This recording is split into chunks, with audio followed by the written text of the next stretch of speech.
right? So true. Goggins, I forgot when I very first got into doing the marathon spontaneously. It was because I listened to a podcast by Goggins and Rich Roll. Yeah. That was in 2019.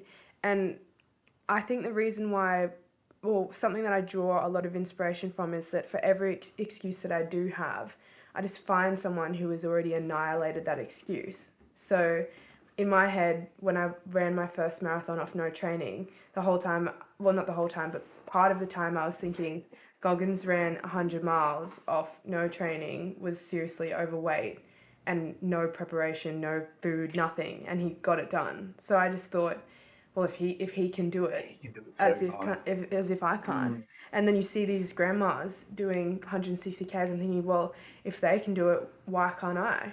Hey guys, welcome to another episode of the INTOCHANGE Podcast. On this week's episode, I speak with Meg and Will Martin, who started the MEGARUN run community. The thing is though, MEGARUN is more than just a run community. It's a family that brings like-minded people together, and as the armband that I received the first time I went to MEGARUN says, you are capable of more. And that is their mission. Between Will and Meg, they're trying to show the world that no matter where you're from, no matter where you're at, you're always capable of more than your current circumstances. So, listen in, they've got some absolutely amazing stories and a great message, and I can't wait to share it with you all. I'll see you in a second. Let's just jump into it, right? MEGARUN. Where did that concept come from, okay? Me? Yeah, you hit it. Yeah, girl, that's you. Thanks for having us. Yeah, thanks, Benny. MEGARUN started because it actually started with me committing to running every Sunday. So I did a marathon in 2019 and off no training, and it was horrible. But I realized that after that, I'd just done 4 hours of running, and it only hurt for the 4 hours, and I guess a little bit of the recovery afterwards. But then I realized that it's the long-term discipline that is much harder to commit to. So I just made myself a goal that I was going to do 10Ks every Sunday for the whole year. So I started in 2021. That's right, isn't it? You started at the end of 2020. But January 2021 was when I Okay. started the 10K Sundays. Yeah. And initially it was 10K Sunday. And it was committing to doing that every week, rain, hail, or shine, because I realized that confidence is never going to come from how you look or what you have. True confidence, unshakable confidence. It's going to come from what you work for and what you instill in your character. That's where I think true confidence comes from. And I realized that you can achieve that through discipline. So started doing the Sunday runs just by myself. And then out of coincidence, William was showed a photo of me hitting a 10K run. And that was actually our first date, is we went for a run. And I love that. I Yeah. fucking love that. That's sick. Well, it was my brother. So my brother knew of Meg, and then we're at home, and he was on Instagram and just walked over and said, check out this chick. She's on the Gold Coast, and she's just finished 10K on a Sunday by herself. And I saw the photo, and obviously I looked and went, man, this chick's hot. This is cool. I'm interested by that. But then what got me excited was the fact that I looked at her and far out, she ran 10K by herself on a Sunday with no one else there. That's what I was impressed by. Yeah. So then I shot her a message and said, hey, awesome run. Let's go for a run sometime. It's funny, we look back and then we'd see the opening chat about, she's asking me what my run times are. he's giving me paces. She asked me what they were, and I even dumbed them down. I felt bad even putting in splits. And then 2 comments later, I'm saying, I feel like a douchebag riding in these splits. Yeah. But then from there, we actually, we went for a run. But Meg didn't want to go. Meg spoke to her friends, and she wasn't in the space of. Oh yeah, I hanging didn't out want to with go guys. on the date with Will. I just was off, boys. Yeah, she just looked at my profile is just all skiing. It's all just doing sport and stuff. But No, I you think had you a just. fair bit of business awards and things like that. Oh, you tell it. Well, I just remember looking at Will and just thinking he looks like a very attractive guy that would be and successful. So I can imagine he would be a player. So I just wasn't. I was so focused on what I was doing, I just didn't really feel like I just wanted to meet any boys at the time. Right. But then it was my housemate that I was living with said, it's actually very weird. For about a year or 2 years in advance, I had always said to my mum, because I originally did my bachelor in exercise and nutrition, and then I did my master's I did another bachelor in physio. Okay. But in between that, I also thought I wanted to be a vet. So I had a bit of different career paths. But when I lost my train of A thought. year before we met, you were saying to your mum, I feel like I need to meet someone Yes, who's that's going what to I show me did the say. business side of things. Yeah. It's the thing I don't know, and I feel like I want to get into business, but I know nothing about it. But I had this feeling that I'm going to meet I'll someone. meet someone. Which And to the is so point weird. where Meg's mum thought she was a bit loopy. Yeah, as in, imagine just saying, Mum, I just feel like I'm going to meet someone that's going to teach me. But I Man, didn't you're listening to your intuition though. That's the universe is talking to you, yeah? But I didn't think that it would be Will, but it was my Right. housemate that said, you've got to just at least go and talk to him about business. You've been chirping on about doing a business. Just go and meet him and learn about business. And I thought, okay, fine. So first date was a transaction for you. Well, yeah, I guess so. And from what we were saying, it was going to be a transaction for you Yeah. too. It's true. Nah. So, dude, this is the thing. I think that's such a powerful thing that you said there. Like, you need to meet someone to teach you business. But I feel like this is what relationships, I guess, we see them as. A lot of the time, it's like, what can I get from you? What can you get from me? And then, okay, cool, let's make it work. But the thing is that you guys have gotten past that and you've grown together into such a fucking power couple. And I can say that because I look up to you guys and I'm like, man, you don't just inspire me, but inspire so many people. And we always see you when we're at the Mega Run up there talking and just the energy that you guys bounce off each other. You lift each other up. You pretty much are, I guess, the pinnacle of what we'd see as being a beautiful relationship, like a unity, yeah? Which is Yeah. what it is. So from that first run, okay, how did things progress? Where did things go for you guys? And then where was the,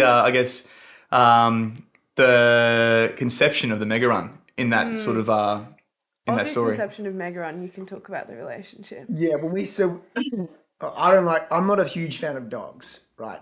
This is so funny. And so Meg looked back and laughed on it because she just bought a new dog, and I was saying, Yeah. "Oh, Bought a puppy, 'cause I was thinking- Hang on, what kind of dog? We got to find out what kind It of was a dog. border collie. No, Border collie, It all was right. the boy, It because was that a was the boy I was going to cute have in dog. my life. Yeah. And to the point where I said, "Oh, I'll come over to your house and He's a I'll dog. see your dog." So that's just how much of I just wanted to meet her and hang out. It's a running joke, yeah. So I just used a dog as a total decoy. Yeah. But it was good because after we started hanging out, Meg said to me, "What do you think I should do with this dog?" And I said, "You should give it." No, away." I said I'm thinking of giving the dog back because it was Rescue or? no, it was just a beautiful puppy. It Yeah. was expensive. It was nothing wrong with the dog, but it was just time consuming. Yeah. And I just thought when I also met Will on our first run, he just made me realize, I guess he opened my mind to the possibilities outside of just choosing the stable job, that the risks, it's not really a risk now. Looking back, the only risk was staying in something that I didn't enjoy. Yeah. Well, Benny asked what happened. So when we started running, right, I reckon within a K, things clicked. It just Yeah. I went, whoa, she's just not some good looking Gold Coast girl. And Meg said Was it. there like shit talk going on? Like, were you guys like bantering back and forth? Not at all. Nah. It was straight into good Man, conversation. I love that. Yeah, And yeah. the first question I asked her, I remember saying, "What do you do? And do you like doing it?" And then as soon as she started to waver on the answer and said, "I'm not 100% sure what I want to do," that's my favorite topic. Is Yeah. that I love helping people find the thing that lights them up. He's Man, very good at it too. You are 100%. You're great at it. I remember we had that conversation the other week, and you're like, "Man, get this book and get this book. It'll fucking help you to understand your why." The Simon Sinek books. Yeah, man. Fucking loving them, bro. Loving them. So thank you for that They are, recommendation. But bro, like I can see that's a passion of yours. That's something you're really passionate about. The thing is, we're both passionate about it, especially because Meg's now seen it. She helps so many people on the same Yeah. line. But the thing is, when you're passionate about it, the passion only gets stoked when people want to do the things you're saying to do, right? Because if you're around people that you're giving advice to, and you just could be giving bad advice and not speaking their language, it deflates you because you think, "Oh, well, then I mustn't know what I'm talking about." But then what really clicked for me when I met Meg was we finished the run, and she said, "I'm not stoked on what I'm doing." And then I said, "Look," because when I speak with someone the first time, I'm not going to overload them. I said, "Look, try these 3 small things. It'll put you onto a path to start figuring out what you actually want to do." She goes, "Yeah, cool, awesome." Had an awesome run. We just locked in another run straight after that, which is a week later. On the Sunday? Oh, I think it was a Thursday. Yeah. No, it was only a few days. It was just going to be on a Thursday. Yeah. And then because I was back on the coast for work on the Thursday, I said, let's do Thursday. Anyway, that's Sunday. Tuesday morning rolls around, boom, Meg calls and says, "Hey, love the run on the weekend, yada, yada. So listen, I've done those 3 things. Then I did 5 more things. Now I'm here. What do I do?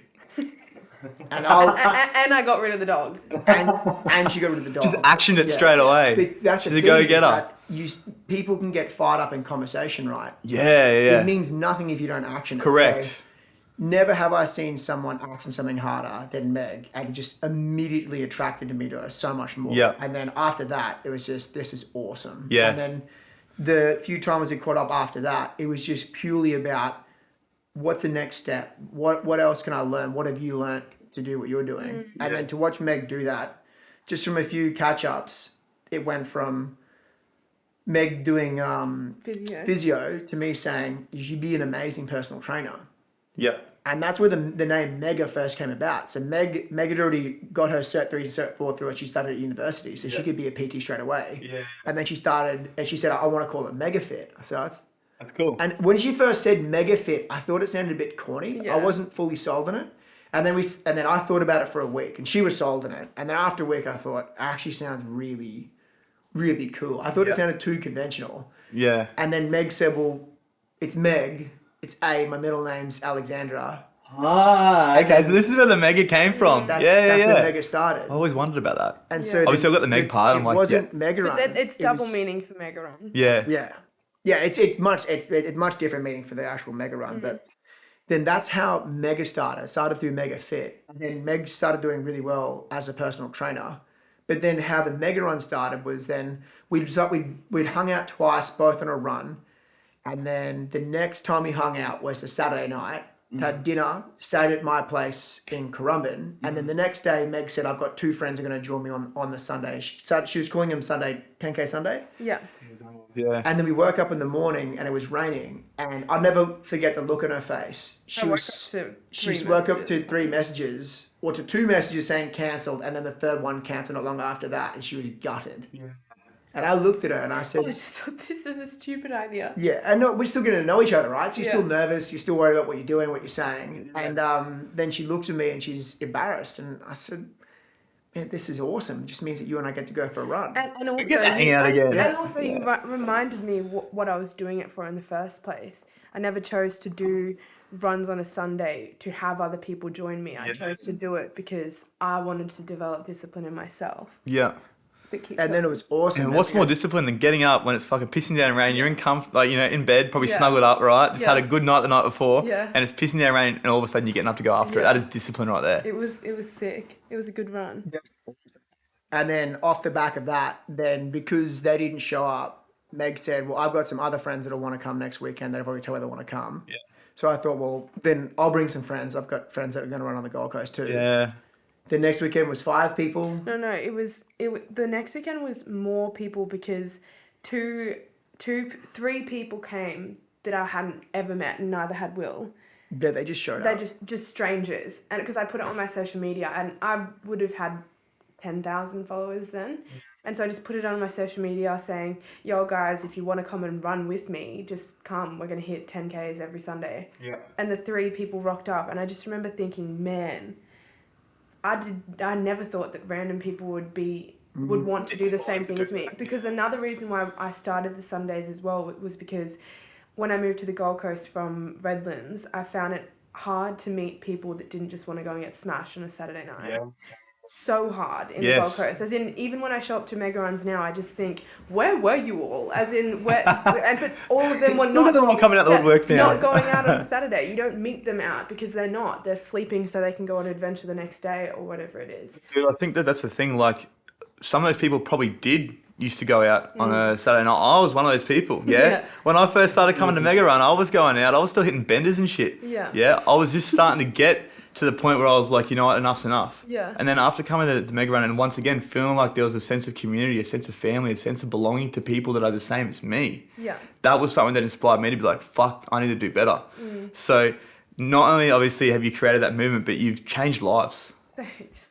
Well, it's cool, so lucky that Will gave me the confidence to do it, because he made me realize that what I said before, the only thing riskier than continuing with physio, than dropping out of physio would be to continue. And I also struggled because I thought I'm always someone who likes to finish things off. Yeah. And I know Will can relate to this concept, but if it's not the right path for you, you don't have to finish it off. As in my head, I thought, I've done 1 year of physio, I should just finish the degree because I don't like being a quitter. But at the same time, that's just dumb stubbornness if it's not the right path for you. Yeah. So having enough confidence and being humble enough to say, yeah, you know what, I am going to stop doing that so that I can go and do what I'm actually supposed to do is sometimes the harder option. And for me, I was always of the opinion that you go and get a really stable job and then you buy the house, then you have the kids, you get married. Right? Yeah. Well, and it's less risky and it's still enjoyable, but I don't think that it's living. Hey, hello. Sorry for interrupting your podcast, but I just wanted to quickly jump on and tell you about the must-have personal development tool for 2023, and it's called the Happier, Healthier You Journal. So I'll take you back to about 6 years ago. I'd just gotten out of jail for the last time and was starting my journey of personal development and growth. There was heaps of gurus, heaps of information available, but so much so that it became confusing. So I came up with the Happier, Healthier You Journal to help you to navigate what can be an absolute minefield. From the very get-go, you open the page and it'll challenge you to dive deep with self-assessments, daily activities and check-ins to figure out exactly where you're at, where you'd like to be. And then from there, the journal becomes the tool to help you to bridge that gap. So to get your hands on this, click on the link below and don't forget to use INTOCHANGE10 at checkout for a cheeky 10% off. I'll see you back over on the episode. So for me, at least, Yep. And so that was what was so good about Will, because it felt like such a risk.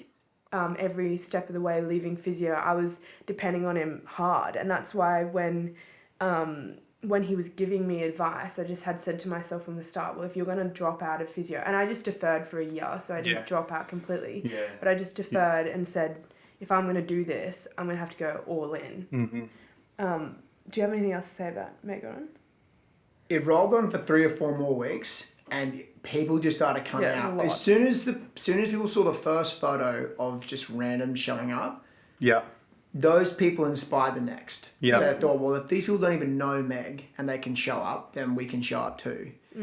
And then it took, I think it was 4 or 5 weeks on. We would have started it at the start of Feb. 4 or 5 weeks went on in terms of a group thing. Then March. So it was actually 2 years to MEGARUN last weekend, which we didn't even realise. True. Didn't even have a birthday for 2 it. years, no birthday. Well, no, we're celebrating Run Meg. Run Meg was so epic. It was such a good launch. But then Wasn't it just? Then there was one weekend where Meg said to me she didn't like she wasn't very good at public speaking. Well, I so hated speeches in school. I thought, perfect. So next Sunday, I rock up, there's 15, 20 people there. There was more than that. I remember the first one. There was at least 30. I reckon there was 20. But yeah, there was 6,000 people there, right? Oh, guys, I don't want a domestic on the fucking show, okay? Can you guys sort this out in public or private? No, there was between 20 and 30 people there. Yeah. And then just before we kicked off the run, everyone's standing around. Normally we just run. There was no speeches, nothing. It was hey guys, all right, it's the time to run. Let's run. Let's go. And then I said, all right guys, and everyone's getting ready to run. I said, yeah, so Meg's got a few words that she wants to say to the crew. No preparation. Fuck yeah. Red. And I got the biggest smile on my face because I just knew that if she goes and does that, she'll get better and better at it. And I knew from speaking with her that she had such good things to say to people about how she built her own discipline and how she used that discipline to build confidence so you can do this. And just by getting out there and putting yourself out there, I mean, you've seen her speeches now. Yeah, man. And you give you goosebumps when you're up there listening to the MEGARUN. But when you rock up wanting to do like a little slow 10, like, want to cruise. And as soon as everyone jacked and gets jumping, everything's like, whoa, boom, I'm hitting PBs. It was a recovery run. What happened?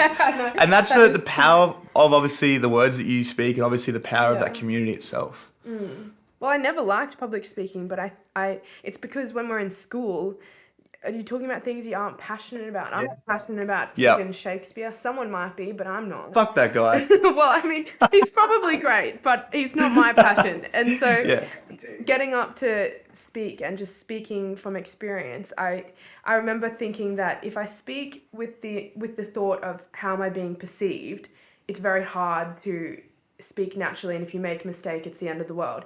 Whereas when I would speak, I would just think, what do these people need to hear for them to get through the runs or for them to push themselves? And as soon as I was thinking about what do they need to hear, it just took all the pressure off me and I was just able to speak what I felt. And it didn't matter if I made a mistake. because the goal was just to help the people that were there realize they're capable of more themselves. It's funny that we speak ourselves out of doing things because of what we think people are going to say or what we think people are going to perceive of us, right?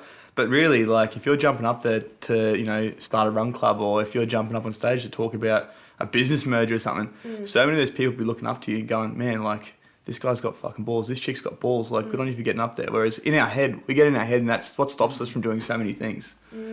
Yeah? Yeah, open your mind to what is actually possible. And that's what's cool too, is we both get up there every weekend now and speak fairly well. Yeah. And people can easily just say, oh, they've always been good at public speaking, but neither of us were good at it. And that's what I think is the sickest thing, that it just serves as a example that you don't have to be good at it if you love it, or if you want to confront your fears. You can get good at it through experience.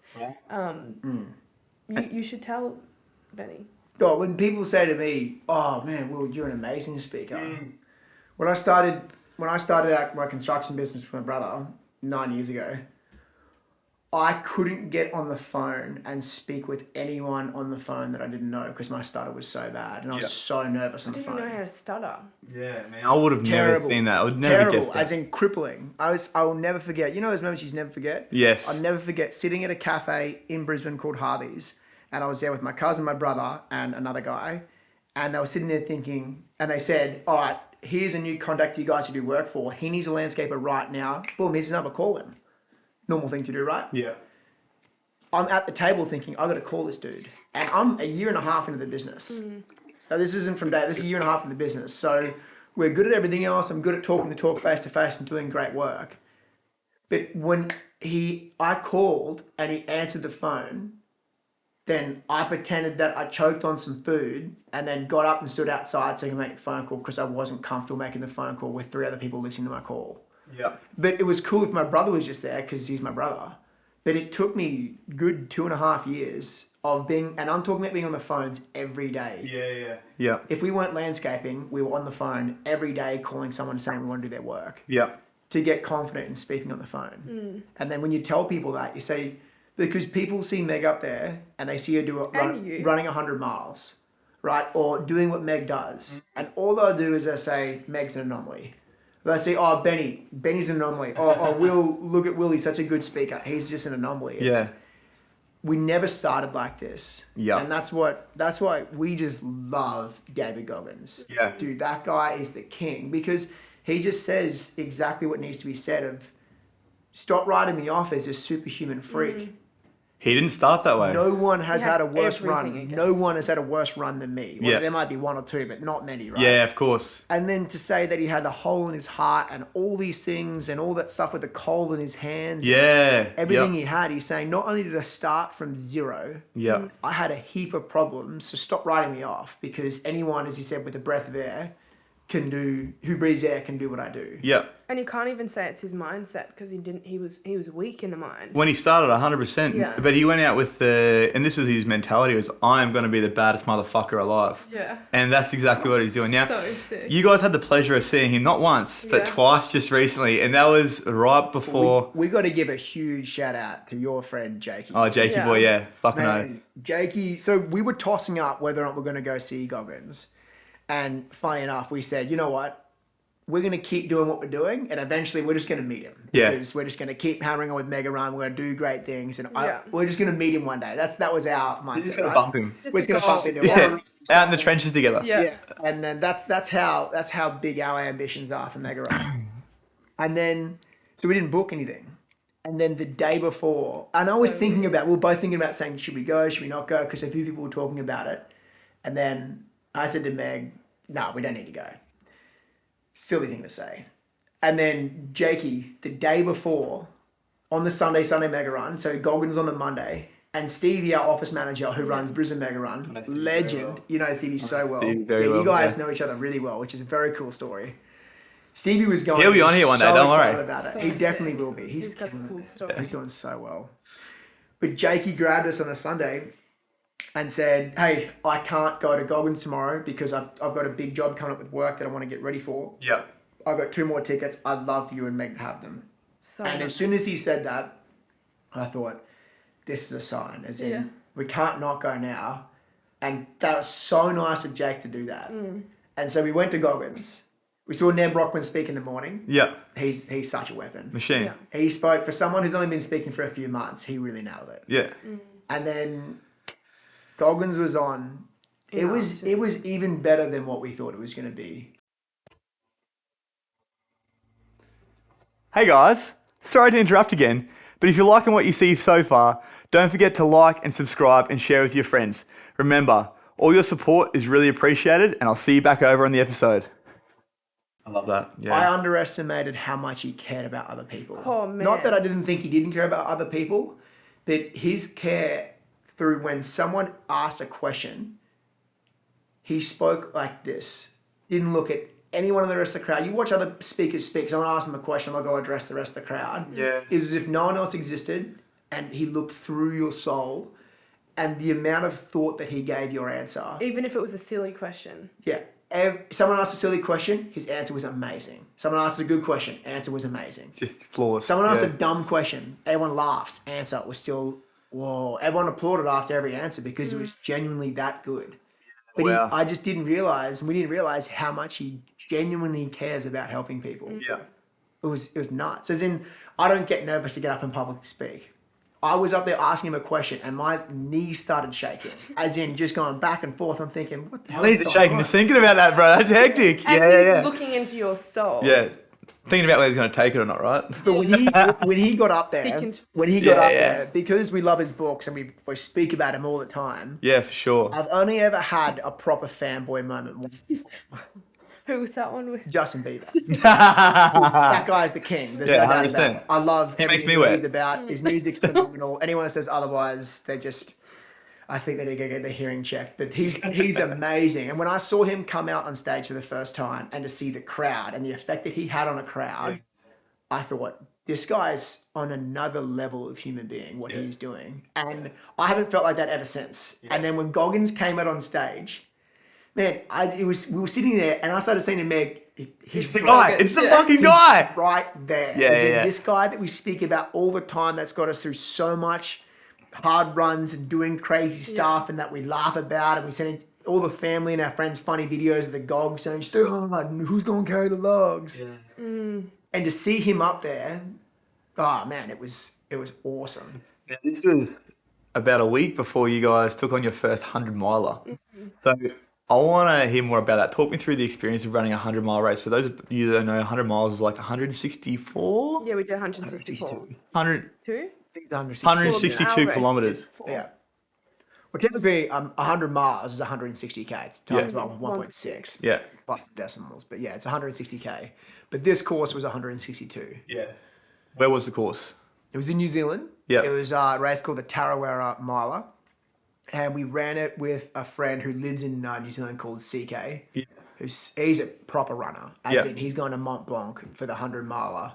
And to do that, you've got to be the real deal. Yeah, so yeah. he's doing that. He's an Ironman athlete. He just gets after it. So we were fortunate enough to go and run it with CK. And he was Yeah. just crewing us for the run. But, man, it was... we thought the 100k was hard at Kosciuszko in December. This was a whole different beast. But I'll let there's a video. We brought over a videographer, Jai, who filmed the whole thing. So it was cool because we actually got to watch the video of us and speaking about it. It's on YouTube. It's a good thing to watch. We'll put a link for that in the comments for this, so anyone that wants to watch it.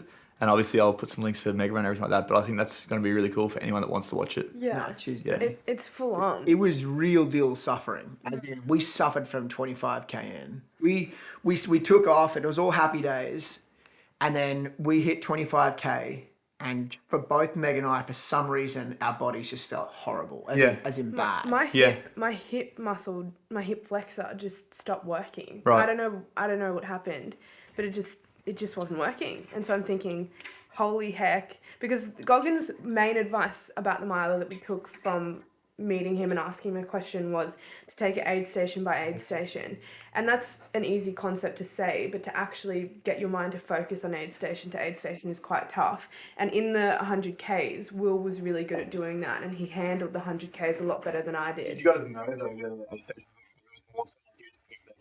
Like when you see it, you knew, or you've got like a map? They tell you. Yeah, okay. When you run out of an aid station, you see there's a sign that says 12K to the next Right, one. so you've got an idea of how far you're going, yeah. But the thing is, you are so much lower in trails than you would on a road run. Of course, So yeah. you know when it says 13, it's way more than what. What, a 13 would be flat run, yeah. Yeah. So when the advice from Goggins was to focus on checkpoint to checkpoint, but when my hips started hurting, it was mainly, I think it was one of the only times in the miler that I actually thought about the whole race rather than the checkpoints, and that was when I lost it. I got really upset, thought, man, I'm actually going to have to quit because my leg's not working. How am I going to do another 137 Ks? Have you ever experienced that in another race?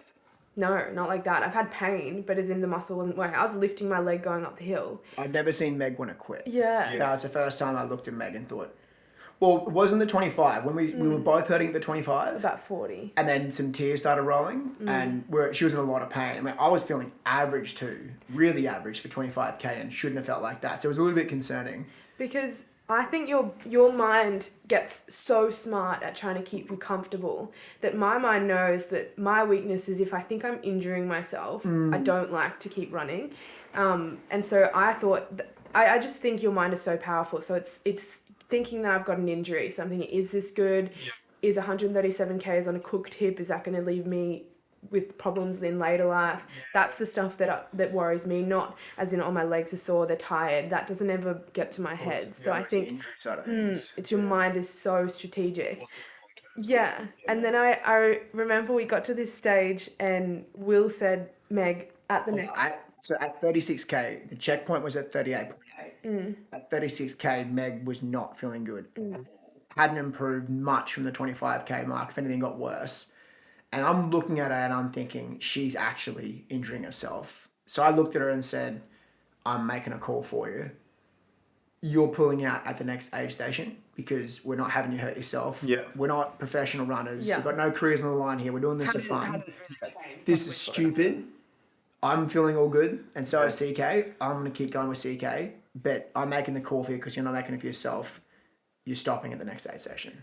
I don't know what happened, but when he said that, it fired me up so much. I just thought, that was it. Yeah, it was thinking 500 meters. It went from her just saying, it went from her thinking in her head that could be a good idea. 500 meters later, it was just no words were coming out of Meg's mouth.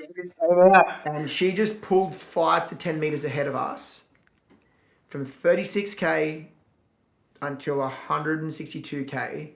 Meg led the whole race, all pace, all uphills, all aid station times, everything. It was just, you think that I need to quit and you don't? No. And then it was just, oh man, it was cool. So, and you watch it in the miler, even CK is saying, I've never seen someone come out of a hole like that because she was in a bad hole at 36. But it also took me getting into my own zone. I actually liked being the 10 meters in front of them because I couldn't see them or hear them. Yeah. So because they were chatting and I just don't really chat when I'm doing an ultramarathon. Yeah. So I like to be just at the front in the zone, thinking about things and practicing in your head every time you want to stop, just not going back through the motion. Oh, well, if you stop, this is how you're going to feel. Imagine how you're going to feel when you get to the end. Yeah. And I just thought, man, if I want to know in my heart and have that confidence that I've ran a miler, I have to run a miler. As in, why am I expecting it? This was a conversation I was having with myself. Why am I expecting it to be easy? It's 100 miles. It's meant to be hard. It's meant to hurt. Yeah. And you want it to hurt because if it doesn't, when you get to the end, if I went for a 10K run, yeah, it feels great for me now because obviously we've run so far. Yeah. For someone who's never run before, that'd be a huge achievement. Right. But then once you've done it, it's not the same as in if when you run 160, it's this huge feeling of confidence. Ridiculous. Yeah. But now I know that and I kept thinking this and it was jacking me up the whole run, was every kilometer on top of when I wanted to stop, and this is something Will uses a lot, is confidence in the bank that you don't have to stop when your mind tells you. Because my mind wanted to stop me at 25 Ks. Yeah. That was when it first started. Yeah. So now I know I've got 137 Ks in my back pocket that I can hurt for. Yeah. I just think that's the sickest thing. And that's actually what has... I won't jump into it too much yet, but that's why we wrote Run Mega. So Run Mega is the program that I've just launched, which is an 8-week program designed to help you evolve into the person that you are capable of being. And it is more focused on the mindset that has taken me from being someone who was a little bit negative, not confident in the right things, and a bit fearful, to where I'm at now, where I know I can do anything I put my mind to. That's the coolest thing. Is we've written in the program a concept of your confidence resume. So it's doing things that show you you're capable, so that then you've got this list of actionables that you have achieved, so that once you finish, you look at that and when you're doubting yourself, you go, well, actually, I ran that 42Ks when I thought I couldn't. Actually, I read a whole book in a week when I thought I couldn't. Or what's another one? I jumped out of a plane. I confronted a fear when I thought I wouldn't be able to do that. Yeah. And you You've got use that full those. bank account. Yeah, it's a bank account to pull out when you doubt yourself. Yeah. And it's the same with MEGARUN. When you push yourself further than you thought you could, or harder than you thought you could at MEGARUN on a Sunday, you can use that during the week. That's why we have the bands. We've all got them on. Yeah, we do. You're capable of more. It's a reminder. We are so much capable of. We're so much more capable than our minds tell us. Yeah. And it's taken Will to keep reminding me, to action that. I feel like I've always known that I was capable of more and that I can do more. But to have someone, even one person in your corner that's just going, go, go. It also made me realize how important it is to have those people around you. And that's why we love MEGARUN, because you can come to MEGARUN and say, man, I want to be an astronaut. And if you're around some of the friends that I perhaps used to have, they would probably say that was a bit of a dumb idea. You're an and idiot. way Yeah, out in of other the- words. out- out Yeah, of you're an reach. idiot, yeah. But Go then, and run 10K. Wake up to yourself, yeah. yeah, whereas MEGARUN, their answer would be, man, that is sick. How do we find you a spacesuit? Or Yeah. I know this person who's connected to NASA. And imagine if you have, now, having all those kinds of people in your life that are going to tell you, go, go. That's what you need when you're pursuing something it seems out there, but something that is all in for you. Yeah. You need those people that are just supporting you. And that's why I was so lucky to have Will, because everyone doubts at some stages, but it's nice to have someone there that is just constantly telling you, even when you doubt yourself. And I've pulled myself out of it as well if I've doubted myself, but having that person there too is just so nice. Yeah. And I think that's why our relationship is so good, because Will tells me he wants to do something and I'm thinking, yeah, you can do that. You can do anything. I genuinely believe he could do anything he puts his mind to, and I know he thinks the same of me, which is what is the coolest thing about our relationship. I love that. I just did a whole round the world. Yeah, but thing is, it's same with you, man. Same with anyone. You have to give yourself credit, because not everyone has done what you've done, and not everyone's done what Meg's done. Yeah. The thing is that you would have had someone like me in your life, and I've had someone that's done it to me too. All they do is just open your mind to what's possible. That's it. Just that one conversation That can one really change conversation, your or life. it could be 50 conversations, or Yeah. one thing, or one book you read. Everything you do that inspires you, if you think about what it is at its core, it's just your mind is opening up to another possibility. Correct. Because before you have that, you think, I need to go to university, I got to get a job, I need to have a wife before this age with these kids in a house. As soon as you go and meet someone who's stoked with what they're doing, that's saying, who told you that? Yeah. What about path million over here? Yeah. And then you just look at it, and if it resonates with you, all of a sudden your mind just thinks, well, I was looking at it like this. There's so much other options out there. But when you meet someone, you just, as soon as I went after that first run with Meg, I just knew it. I thought, this girl has no Possibilities are idea endless, yeah. how much potential she actually has. And exact same story I had with Stevie. Yeah, bro. When Yeah. Stevie started working at Martin Brothers was because I saw him at the MEGARUN, and someone just said to me, oh man, how cool Steve. And I said, he has no idea how much potential he actually has. And then when you see people like that, and then I gravitate to that. Yeah. And if you put just a little bit of time into them and just open up their mind, then I know I'd say it to Meg, and she thinks, oh, well, you're the reason why I'm here. I was like, no, I'm not. I think you're the reason why you're here. Yeah. I'm just in your corner saying, keep going, because it's so hard what you're doing. Man, how hard is it to start a podcast? Yeah, 100%. It's hard, man. If all of your friends are saying, Ben, you're a dumbass, then you're going to start saying, well, maybe I'm a dumbass. Maybe I shouldn't do this. But if you've got 10 people around you saying, oh, man, I'm your first guest, and that's crazy. Here's the kit you should buy. Then you feel good about it. Right. So then you build confidence, and then you do a bit of research, and you build the knowledge. And all of a sudden, But it all starts from that one thought, right? It all starts from that one thought. I think another big thing that you guys just said as well is like, if you hang around people that are like, you're a dickhead, you're not going to be an astronaut. You're never going to become an astronaut. But when you start to hang around the people that are doing shit, getting after it, it doesn't matter what your dream is, they're going to be like, cool, I'm going to encourage you to do that. And sometimes all you need is that little bit of push, that little bit of a vote of confidence to do what you've done, I mean, take it back to the beginning of the 10Ks. You probably never thought you were going to be doing a 162K race. No way. We didn't even consider it. No way. Until the hype launch. If someone said to us in July of last year, this is when MEGARUN was in full flight. We were running all the time. And then it wasn't uncommon for Meg and I to just drop 30Ks on a Sunday morning. Yeah. And then if someone said to us, or someone did say to us, we're going to do the Kosciuszko 100, because so all the people that run a location or a hit out, they're called hype lords. Yeah. And we have a call with the hype lords once a fortnight. And we got on a call with the hype lords, and 5 of them got on there, and we're talking about what's your personal goal outside of fitness and what's your fitness goal for the year. And this Kosciuszko 100 kept popping up. We didn't even know about what's Kosciuszko 100? This is when you run 100K, and I just went, man, that's just ridiculous. Who the hell runs 100K? And I mean, the mind blowing, right? We could run 100K in a week, and just not think anything of it. But then the thought of going, you go start to finish run 100K, for us that was just. But because 5 other people that we know were on this call saying, yeah, we're doing it, no problem, then we started thinking, well, we can't miss out on that. And then there it is. Research, you see just the million videos on Instagram and YouTube of people doing all these long distance runs. And then next thing you know, bang, we're doing 100. And then you do the 100. What made us want to do the miler was when we were running the 100. Because when we were running the 100, we were in so much pain the last 20Ks. What got us through was we started chanting one and done. One and done. The two of us, one and done. And we were saying this on the run, this is one. This is the, never doing it again. We said on the run, and this is the dumbest thing we've ever done. And I said to Meg, what got us through it at the end was saying, look at me, we never have to do this again. Let's just finish this one. And she went, yep. And so that was what was fine. It wasn't just for Meg, it was for both of us. I was thinking, at least I never have to do this again. Because the pain just sucks. Yeah. It sucks, dude. Yeah.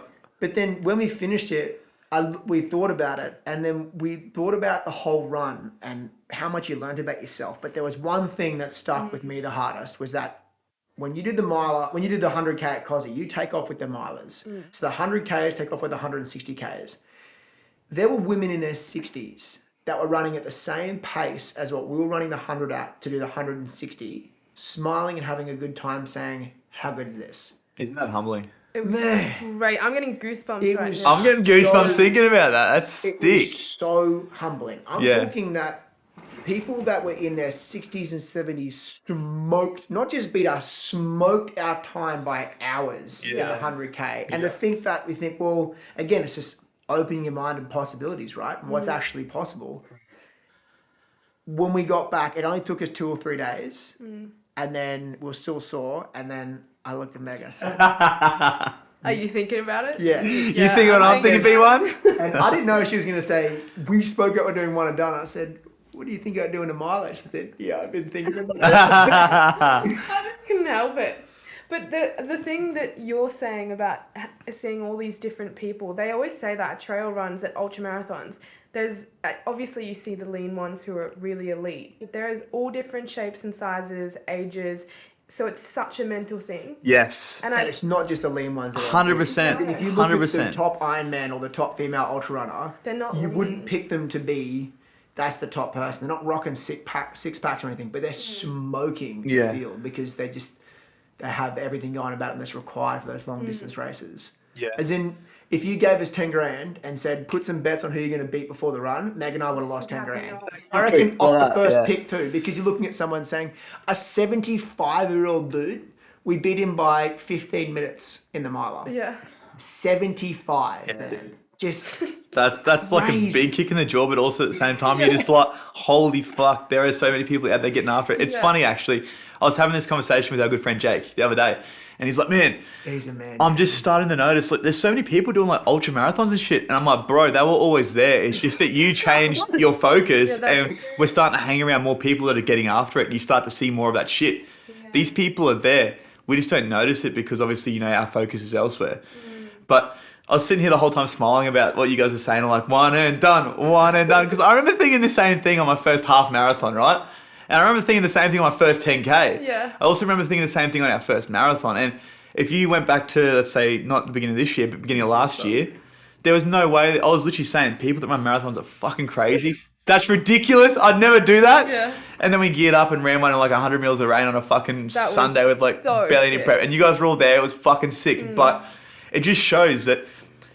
And I had the same conversation with my son this morning. Literally, he's saying, trying to ride his bike, right? No, his training wheels. Like, it's like second or third time riding it, right? He's like, I can't do this. He's all over the shop. He's like wheeling all over the place. You want more water, bro?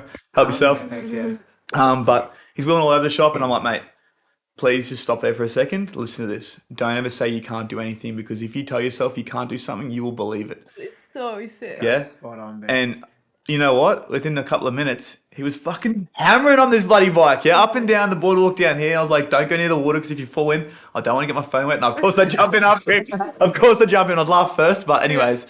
But this is the fell thing, in the like, water? no, he didn't. I said if he did, it would have been okay, hilarious for me until I had to pick him out.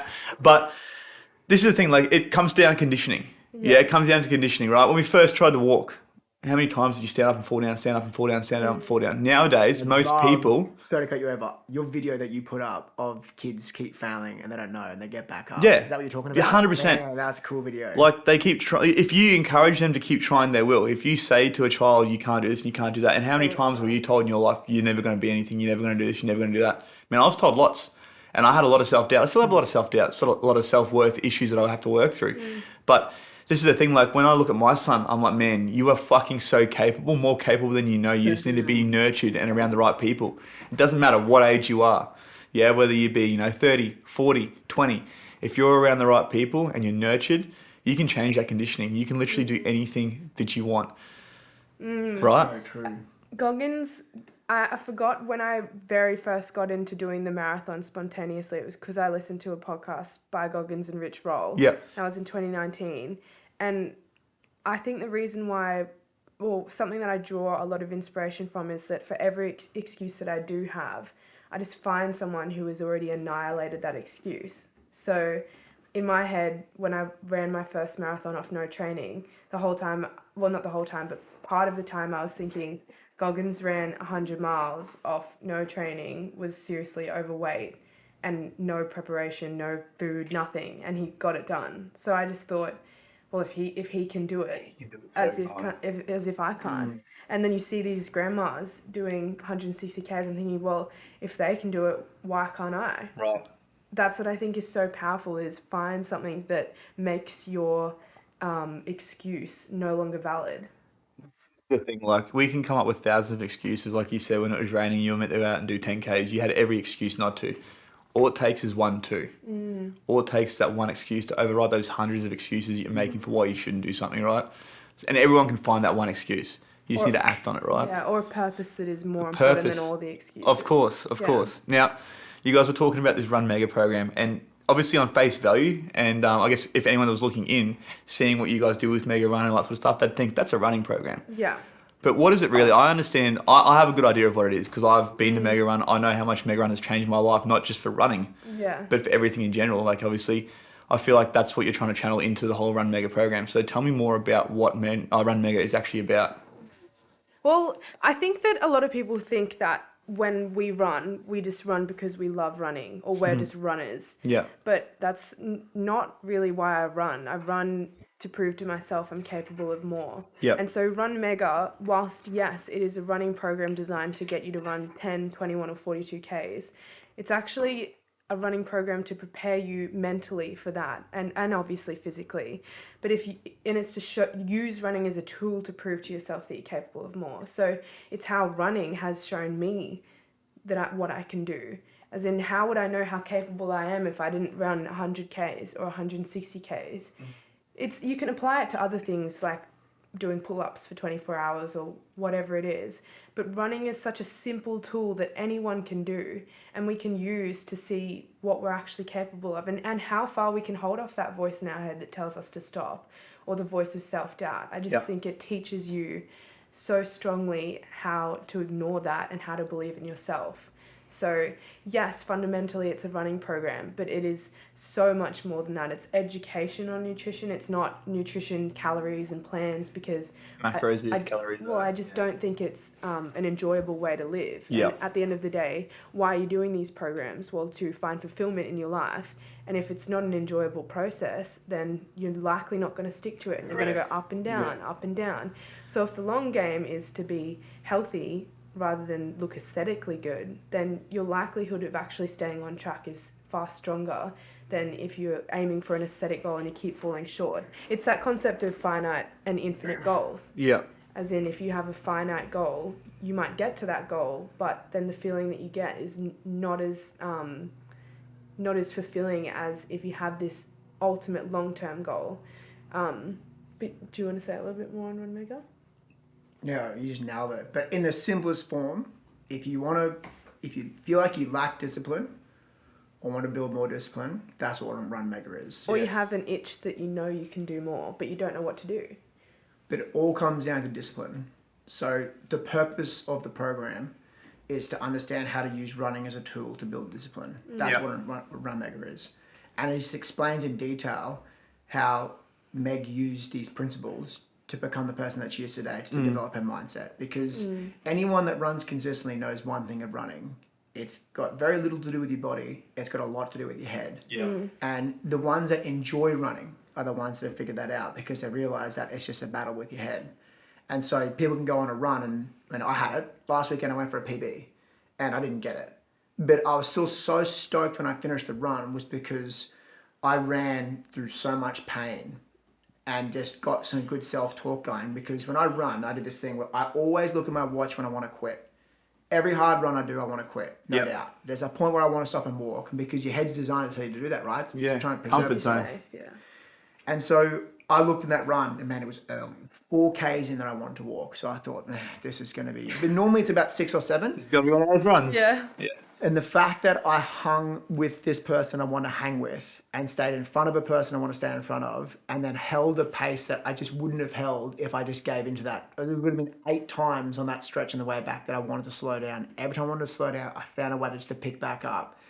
And I was ages off my time I wanted to get. I went out too hard and I blew up. But I was so stoked, because if you're just chasing times, then you're going to be disappointed. Yeah. But if you're chasing about how can I learn how to run harder? How can I learn how to get through a harder time? And I was stoked when I finished that run.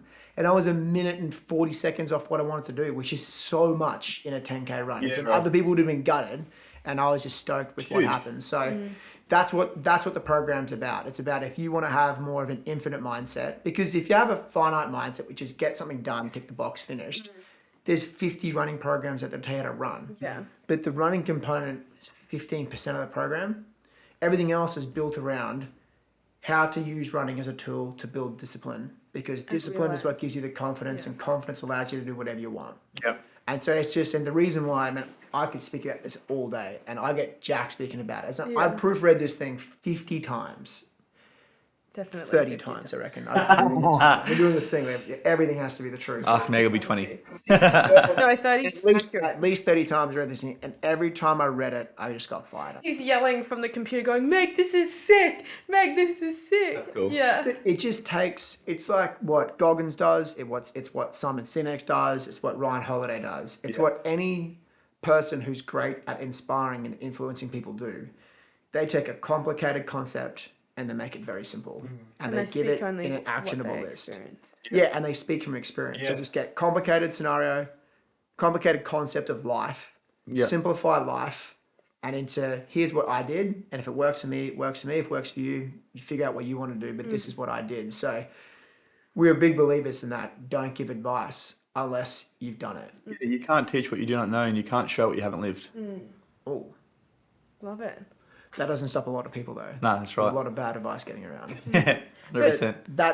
That is what Run Mega is. Cool. That when you finish the program, sure, you're going to run 10, 21 or 42K for the first time, or better than you have before.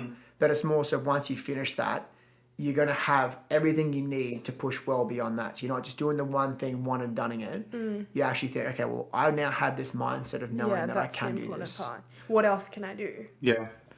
Now, For anyone out there that's in the same position as you were, I guess, once upon a time where you were just running 10Ks and you wanted to push for more, or even for someone that wants to start running, I guess, or even just to overcome that little bit of adversity they're going through, what piece of advice would you give them? Where would you, I guess, have them start? I would say figure out why. Why are you running in the first place? Just like Will gave you that book. Yeah. I love running because, especially long distance running, because it forces you to get real with yourself.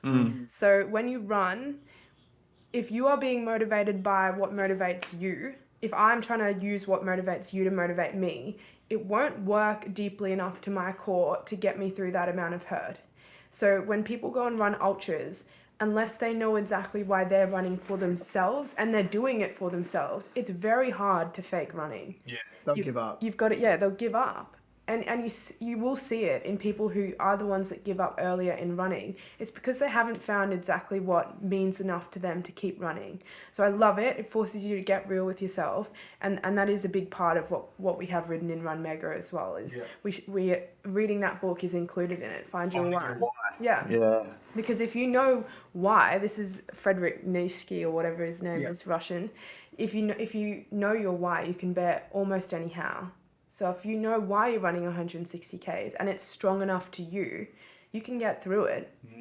And we're just finding that out for ourselves, but also a testament for that. Yeah. Because we're not elite runners. We certainly did not prepare the way we should have for a 160K race.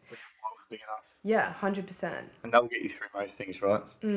But your why's got to be on point. Yes. As in, so there's a guy called Sir David Brailsford. You heard of him? Yes. Yeah. You spoke about him? No, we haven't spoken about it. No, I've heard the name, yeah. The guy, he's one of the most decorated sporting coaches in the world. And I won't go too far into this. I get hyped up on him.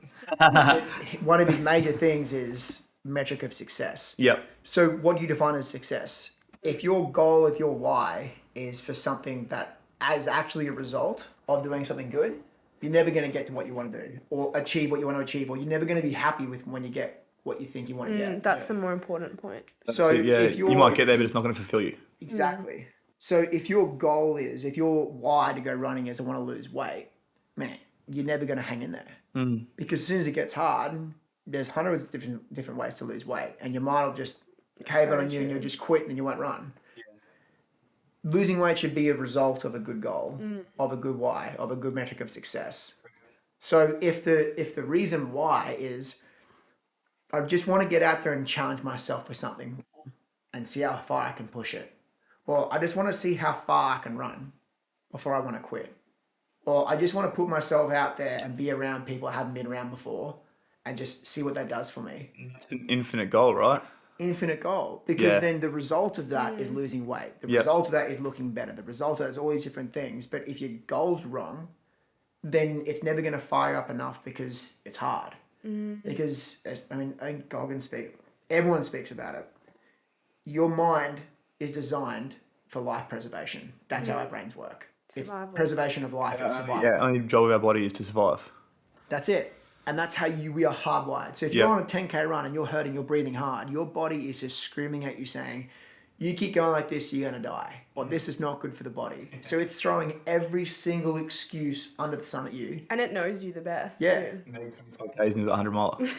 But it knows your weaknesses. Yeah. It knows your weaknesses. So it's like playing at them, and that's what gets people to stop. But if your reason for why is strong enough, when you hurt, you can keep going. Yeah. And using the weaknesses to drive you. As in, if I'm aware that my weakness is that my body's going to tell me it's injured, I'm going to go, screw you, body. You think you can give me that excuse? I'm going to push even harder now.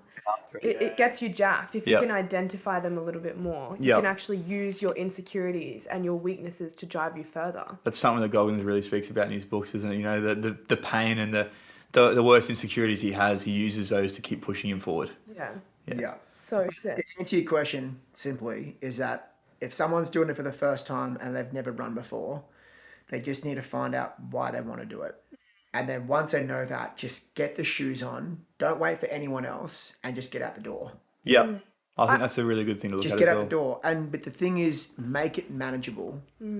Walking when you're running is actually a bad thing to do. Yeah, that's we true. we speak of this a lot at the Mega Run. Is that What the goal you set is what you need to achieve. yes, Yep.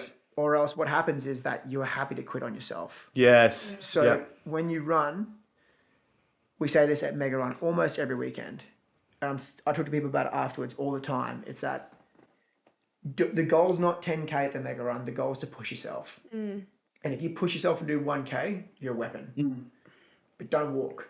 People say, I got the 10K done today, and they walked 5 times. It's just like you let yourself quit 5 times.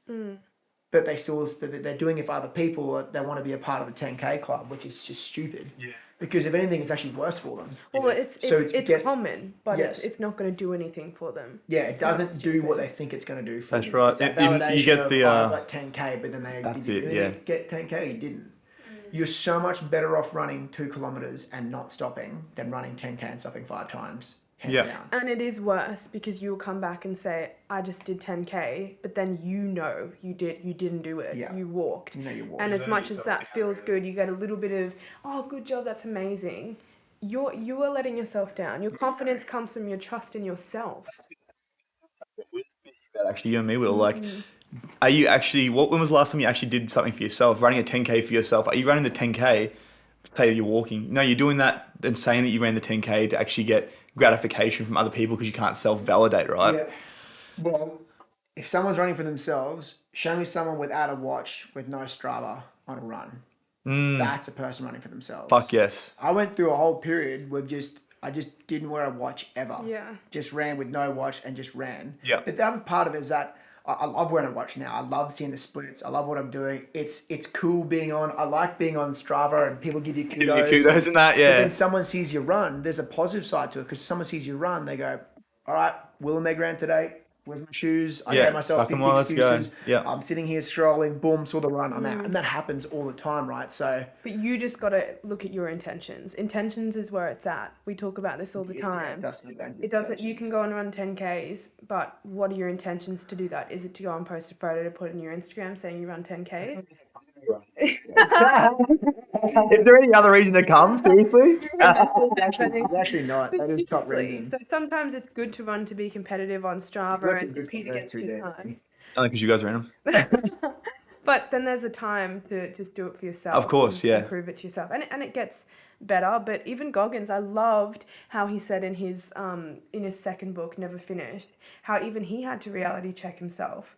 He said it's better to be in the dungeons. It's easier to grind when you're in the dungeon because you want to get out. Yeah. But once you're at the top, it's harder to keep grinding because you don't have to. Yeah. So I thought that was so cool that he said that. You are never finished. So all these people who are being driven by outcomes and specific goals, yes, it's good to have little wins along the way, but that's not the ultimate goal, or else every time you get to it, you're just not going to be fulfilled to keep on going. If you've got a goalpost and that goalpost isn't moving, you're just going to be satisfied. You're going to end up back at square one, right? Which is what got you there in the first place, is being comfortable. Yeah, lazy. Lazy. If you're always moving that goalpost, or like you said, having an infinite goal that you can continue to get after, then like you said, you never finish. You literally have something to keep moving towards. Yeah. Yeah. But it's a more challenging one. But I love it how it's even in if you're given set. So I always like to challenge myself with this. But in gym, if you're doing a hardcore workout, someone could say, okay, do as many reps as you can. And Goggins does this really well. Do as many reps as you can. You might do 100 reps. But then if they said, do 120 reps, you could probably do that too. So I find it so interesting, that balance of how much more can we do versus if you're given that specific goal, we seem to manage to do them. So if that's how your brain does work, then use it to your advantage. So say, well, I'm going to get to 100. And then once you get to 100, say, okay, I'm going to get 20 more. And then I'm going to get 10 more and keep pushing that way. But that's something that I definitely have noticed a change in between when I started running, is I'm able to do that more because I just know how much more I've got in the tank. Yeah, guys, this has been a fucking amazing chat. Thank you so much for coming on. Before we go and jump off, what's next? What is next for you guys as runners? What's next is you guys just together? What's in the future for the dynamic duo? This will be our biggest year yet of what we're up to. So on Tuesday, we're flying over to Portugal. Awesome. We're there for 2 weeks. And then after Portugal, we go to Nepal and we're going hiking. We're going to Everest Base Camp and doing a mountain called Labuschagne East. Yeah. But Meg managed to message Nims on Instagram from 14 Peaks. So we're hiking with Nims and his crew, which is just... I'm not sure who Nims is. For Oh, people that man, don't know we're who gonna Nims change is. Benny's last. Yeah, put it out there for He's us. called Nims 14 Peaks. He's the best 14 climber Peaks is on in the world. Netflix. Okay. A Broke a whole documentary. bunch Yep. of records. And so when you watch it, you'll think far out. Okay. It's actually You will mind-blowing. go for a run straight after this. Yeah, okay. He is the definition of doing the impossible. Wow, okay. It's called Project Possible because it was impossible what he wanted to do and he did it. It's obscene the level that guy's on. So to be over there with him, That's it's just fucking cool. blowing our minds. Yeah. And then we're back to Portugal. So our whole plan for this year is that we're just going to be spending way more time and going all in on MEGARUN. And we're going to open up a few more MEGARUNs over in Portugal. We've got plans for expansion of locations Love we have that. at the moment. Yeah. And then And run Mega. and then run Mega, just going really hard with Meg's program and just Yeah. getting that out to as many people as possible to get them getting after it. But Yeah. yeah, we're pumped. There's a big lifestyle change for us, so we're planning on being there for the rest of the year. Yeah. So international, still making sure the Mega runs are pumping here, but yeah, there's a lot happening on the front. I'm excited. on I the can't front- wait to see on the this. front with Mega run, so it's good. Yeah. Now, for people that want to, I guess, have a look at what Run Mega is or get after you guys, where can they find you? Well, Run Mega is on the website, so www.themegarun.com. Yeah. But you can also find it on the MEGARUN Instagram, which is at the MEGARUN, or my social media, which is Meg Sutherland still, because Meg Martin's taken. So Everything you want to find, it's all on Meg's Instagram. Yeah. Yeah. So, Meg's got a link tree. Yeah. That's Cool. the And I'll easy put one to links see. for all that as well in the comments and everything like that. Sick. But thank you so much for coming on. Guys, Thanks, bro. I know that we're very much on a similar path, and with what you guys are doing with MEGARUN, it's very aligned with what I'm doing also. So by changing the life of one person, you may not be able to change the world, but by doing that, you can change the lives of many, which in turn means you can change the world. So sick. I Yeah. love it, Benny. Man, we are big fans of what you're doing, bro. Likewise, guys. Very likewise. Yeah. Thanks, Benny. Thank you so much, guys. Pleasure. Let's go. Have fun. Yeah. Thanks, bro. Don't hit the mic.